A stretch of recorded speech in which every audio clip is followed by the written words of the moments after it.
last house we lived in Virginia was on the top of a ridge. Our front yard was fairly level, but our lot sloped toward the back to where the basement you could walk out of. Our backyard was maybe 10 to 15 feet wide. And then there was a gully. We had a carport, and on that carport we kept our trash can. And more than once, the wind blew the lid of the trash can out of the carport and down behind and occasionally into the gully. One day, and I think it was maybe even a Sunday because I remember having on a white shirt, the lid was down in the gully, and so I proceeded to go down to get the lid. I don't know whether I lost my footing or my balance or just a combination thereof, but I did at least a single or perhaps even a double forward row. I had never succeeded in doing that in my life in PE classes, but I did it that day. That was about 26 years ago. These days, I sometimes have trouble keeping my balance on level ground. I'm not about to try to go down a gully if I even found one. Solomon, in our text today, has something to say about balance in life. Balance in life. And our text is Ecclesiastes chapter 7, verses 11 through 29. We read first verses 11 and 12. Wisdom, like an inheritance, is a good thing, and benefits those who see the sun. Wisdom is a shelter, as money is a shelter. But the advantage of knowledge is this, that wisdom preserves the life of its possessor. Solomon was very much in favor of wisdom. All the Proverbs he wrote concerned being wise, avoiding being foolish. Here in Ecclesiastes, Solomon says that he spent a great deal of time and effort doing some research, observing life. In his observations, his conclusion was that all was meaningless. That all of the things that humans tend to pursue turn out to be meaningless. It's a very negative sounding book on the one hand. But his view of life is what he calls life under the sun. Life as viewed from the earthly human perspective. Just to spoil the ending of the book or let you know what's coming. It ends on a positive note that the whole duty of man is to fear God and keep his commandments. This is what life needs. This will make life meaningful. And so with that little review, that background, we look at first these first 2 or 3 verses in our text. Solomon combines the frequent topics of wisdom and money. Now, some who are wise lack money. Some who have money lack common sense. Wisdom and money together are good. And we see that Solomon says this benefits those who see the sun. In other words, those who are alive. After you're gone, your money doesn't do anything for you. What you did in this life matters in preparation for the next. Well, just as money provides protection, wisdom also provides protection. Wisdom preserves the life of its possessors. Knowledge combined with wisdom is a greater advantage than even wealth. In verse 13, Solomon says, "Consider what God has done. Who can straighten what he has made crooked?" When we look at this life and our situation in this world, we are wise to think of what God has done. God has done what is right. God is perfect. He is all-powerful, all-knowledgeable. And we ask, or Solomon asked this question, who can straighten what he, that is God, has made crooked. Mary Ann just took a trip to Arkansas, and if you're in western Arkansas, northwestern Arkansas, you encounter a great many crooked roads. Now, there are a few freeways in western Arkansas where they've tried to straighten the road out and level it out. That takes a whole lot of effort and expense. But most of those highways, and these are the highways that I knew as a little boy when we lived in northwest Arkansas, they kind of follow the path. And so you have a lot of crooked roads. God has made some things straight and some things crooked. And there are some of those things, many of those things, that we cannot change. We can try to change them.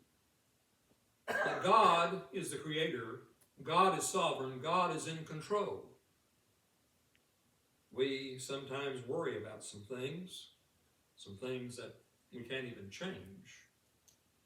We need to trust in God. We should consider what God has done. We should consider his works. God has set the standards, and his works cannot be altered. One cannot straighten out what God has made crooked. An all-knowing and an all-powerful God has created a world perfectly suited to his designs. Now, men and women frequently inflate their worth and intellect and try to undo what God has established, but they are unable to do this. A foolish person ignores or tries to change what God has said. An example of this, just from an earthly view, is gravity. You can try to defy gravity, but you will be unsuccessful. When I stumbled in that gully, there was only one direction I was going to go. Gravity was going to take me there. I couldn't fight against it. We have airplanes. We go up into the sky, but that engine has to keep running, because if not, gravity will bring us back down. And so, in many spiritual areas, we try to go against God's plan. That never works. Verse 14, when times are good, be happy, but when times are bad, consider. God has made the one as well as the other. Therefore, a man cannot discover anything about his future. One should seek balance in life. This was stated earlier in chapter 4, verse 6. Balance is a sign of wisdom. Since we cannot control our future, we must learn to trust God. Now, we can make some plans for the future, for the next day, the next week, the next several years. But we're making some assumptions when we make those plans. And sometimes those plans don't come to fruition, do they? We become ill. A spouse becomes ill. We die. Things in our future can change and go against our plans. If one could know the future, he would not need to walk by faith. Both happiness and adversity have their place, and the fluctuations between good and bad days keep us dependent on God. If the lake is calm, a novice with a little instruction can pilot the boat. If the storm comes up, you want somebody with experience that can get you back to shore. Solomon says there's going to be good times, happy times, there's going to be bad times. God has made the one as well as the other. How do we handle the future? We trust in God. When we come to verse 15 through verse 18, Solomon says to avoid extremes. This is a part of keeping balance in life. He says, in this meaningless life of mine, I have seen both of these. He had spent a great deal of time and effort observing life. I guess when you're keen If you want to do that, you can. He had the resources. But notice what he has observed. A righteous man perishing in his righteousness, and a wicked man living long in his wickedness. Do not be over-righteous, neither be over-wise. Why destroy yourself? Do not be over-wicked, and do not be a fool. Why die before your time? It is good to grasp the one and not let go of the other. The man who fears God will avoid all extremes. Yes, Solomon had witnessed much in his life. He stated at the first of the book that he had purposefully observed the ways of man. He had been able to observe life, but he had not changed what he had learned. He said, as I looked all around me at everything that was going on, it was meaningless. It was futility, emptiness. From his study, Solomon concluded that righteousness and wickedness do not always provide discernible advantages in this life. There is not an explanation for this truth. It's just the way life is. Solomon gives warnings concerning 4 moral dangers, and he emphasized that balance is the key. He says, do not be over-righteous. What does it mean to avoid excessive righteousness? Well, we need to interpret that in the light of verse 15 and verse 20. We don't always profit from righteousness. No one always does what is right. We know from reading all of Scripture that we are to seek to be righteous, but we also know that we cannot achieve salvation from our own righteousness. We're dependent upon what God has done for us through Jesus Christ. I think what Solomon is saying is that we must avoid self-righteousness. We must not have an inflated view of our own goodness and justice. Someone said righteous indignation can become self-righteous indignation.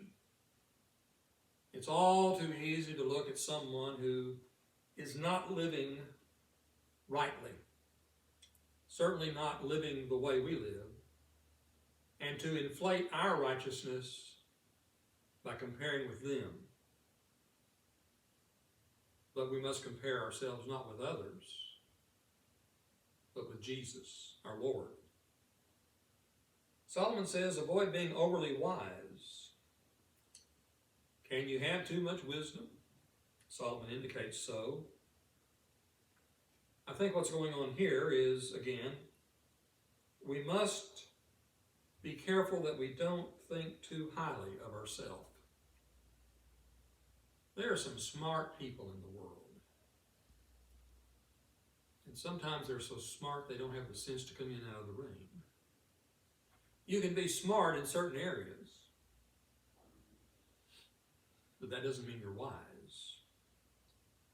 Proverbs 3:7 says, do not be wise in your own eyes. Fear the Lord and shun evil. We must not develop an arrogant or superior attitude toward others. If we consider ourselves to be wiser or more spiritual than others, we are comparing ourselves to the wrong standard. We must avoid self-delusion and self-importance. Walter C. Kaiser said, it was the danger of not how men and women are perceived by others, but of how men and women perceive themselves. It's very easy for us to look at ourselves, at our own wisdom, and think of how smart we are. But there is so much we don't know. The next instruction, don't be exceedingly wicked. We might say, well, Solomon, just how wicked do you think we ought to be? Aren't we supposed to try to avoid being wicked? Certainly, Solomon's statement here does not suggest that wickedness in moderation is acceptable. What Solomon may be saying is that we shouldn't consider ourselves vastly worse than others. Scripture tells us we all fall short of the glory of God. What we must not do is take sin lightly. We must do all that we can to conquer it. Then Solomon says, we must not be a fool. Solomon has a great deal to say about the fool in Proverbs and Ecclesiastes. And as he describes the foolish, he says they're characterized by stupidity and overconfidence. They're not as smart as they think, and some of their ideas simply won't work. Solomon is saying, don't plunge deeper into the foolish lifestyle. Attempt to improve yourself. While these dangers regarding righteousness, wisdom, wickedness, and foolishness appear to be 4 separate points, in reality there are just 2 warnings. In regard to righteousness and wisdom, don't add to an exalted view of oneself. Pride is the source of so much moral failure, of so many sins. And secondly, we must avoid wickedness and foolishness. Now, God provides the balance between these extremes. One who fears God will not develop an egotistical view of himself and his knowledge. He will not gravitate to excessive wickedness or foolishness. By fearing God, one learns the lessons of balance and avoiding extremes. As Solomon says, the man who fears God will avoid all extremes. In the balance of the chapter, verses 19 through 29, Solomon has some things to say about different relationships. Verses 19 through 22, wisdom makes one wise man more powerful than 10 rulers in a city. There's not a righteous man on earth who does what is right and never sins. Do not pay attention to every word people say, or you may hear your servant cursing you. For you know in your heart that many times you yourself have cursed others. The foundation of the fear of God has been laid. In fact, Solomon says wisdom makes a person more powerful than 10 rulers in a city. There are those who crave power. They want to be in control. Sometimes, perhaps many times, they hold that position, but they do not have wisdom. The person who fears God has a wisdom surpassing that of others, even those who have achieved a great deal of success. The fear of God gives one a balanced and realistic viewpoint. As Solomon says, perfection is unattainable. And so we can only do the best we can. He mentions 2 types of sin, that of omission and commission. We often fail to do what we know we should. And there are other times that we commit sin. We disobey the commands of God. Solomon says, keep what others say in perspective. Don't pay attention to every word people say. You might hear that your servants cursed you. And Solomon balances that by saying, you know in your heart, if you're honest with yourself, you know there have been times that you've cursed others. We keep what we say, what others say in perspective, because sometimes, as sinful people, we have said unkind things about others. Verses 20 through 26 talks about more relationships. He said, all this I tested by wisdom, and I said, I am determined to be wise, but this was beyond me. Whatever wisdom may be, it is far off and most profound. Who can discover it? So I turned my mind to understand, to investigate, and to search out wisdom and the scheme of things, and to understand the stupidity of wickedness and the madness of folly. I find, more bitter than death, the woman who is a snare, whose heart is a trap, and whose hands are chains. The man who pleases God will escape her, but the sinner she will ensnare. Solomon, in his observation, concludes, wisdom cannot solve every problem of life or answer all of the truly important questions. Man cannot obtain wisdom without divine guidance. Solomon asks a question that expects a negative answer. The fact of the matter is, no one can grasp God's plan or purpose. We are dependent upon the good fact that God has revealed himself to us and revealed his plan to us. All knowledge that has lasting significance comes from God. We must trust the purposes and plans of God. We may not understand them, but we must trust God. Now, Solomon has some high goals. He has looked for answers to the important questions of life. Verse 26 troubles some folks, especially women, because Solomon seems to be slamming the female gender. Solomon here certainly provides the male perspective. But as we look at what he says, we also realize that men can do what Solomon here says women can do. There is this woman, Solomon says, who is a snare. Solomon had 1,000 women between wives and concubines. Those women, many of them, worshiped false gods,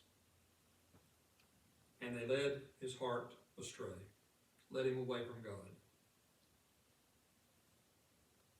Solomon knew this truth very well, that even a wife could be a snare. If Solomon's priority had been to please God, this would not have happened. Instead, his desire was to compete with other rulers and to strengthen his kingdom through political alliances. Solomon learned by experience that the royal harem was not the appropriate companion for man. His life would have been much better if he had selected one good wife. At the end of Proverbs, near the end of Proverbs, he speaks of that worthy woman. Solomon has a little more to say about relationships with people, verses 27 through 29. Look, says the teacher, this is what I have discovered, adding one thing to another to discover the scheme of things. While I was still searching but not finding, I found one upright man among 1,000, but not one upright woman among them all. This only have I found. God made mankind upright, but men have gone in search of many schemes. Solomon had great wisdom. People marveled at his wisdom. It was given to him by God. God asked him what he wanted. He said wisdom. Despite his great wisdom, he had moral failings. He was by no means perfect. He searched, but he didn't find.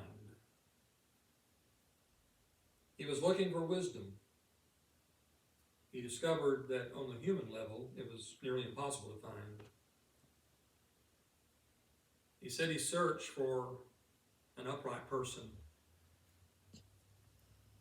They were very rare. Solomon blames wickedness on people in general. The practice of evil, sin, is evidence of a lack of wisdom. Man's wickedness is not a result of God's creation, but of man's poor choices. God made us upright. He made us with the ability to choose whether we would serve him or reject him. And the first man and woman created sinned. Since then, all have sinned. Only Jesus lived the sinless life. We go in search of many schemes. That describes sin quite well, doesn't it? But this is not the way of wisdom, of godly wisdom. And what matters is godly wisdom.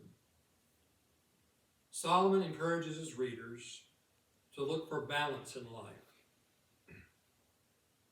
And of great importance in having the balanced life is to fear God, to make God number one in our life, and to seek to please Him. Shall we stand and sing?